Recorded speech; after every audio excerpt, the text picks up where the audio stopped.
நீங்க கேட்குற எதுக்குன்னு 3 இயர் பிளான்? டாஸ்மார்க்ல ஷட்டர் இருக்கு, இழுத்து மூட்டி ஒரு பூட போடுறதுக்கு 3 மணி நேரம் ஆகுமா? அதுக்கு மேல இதுக்கு 3 வருஷம் இல்லை. நான் டாஸ்மார்க்ல 16,000 எம்ப்ளாயி இருக்காங்க. அவங்கள நடுத்தொழில் நிறுத்த முடியாது.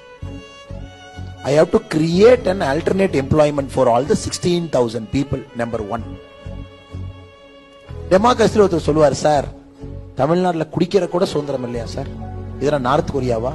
திடீர்னு ஒருத்தர் சிஎம்மா வருவாராமா, நாங்களாம் குடிக்கூடாதுன்னு சொல்லுவாராமா, என்னையா நியாயமா?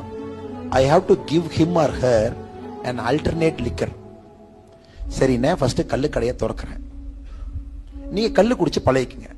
I'm being very practical. First year 33% டாஸ்மார்க்க முடியணும், செகண்ட் இயர் 33% முடியணும், தேர்ட் இயர் 33%. 3 வருஷத்துல மொத்தமா முடிடுவோம். கல்லு கடைகளை திறக்கணும். It is your wish to drink that organic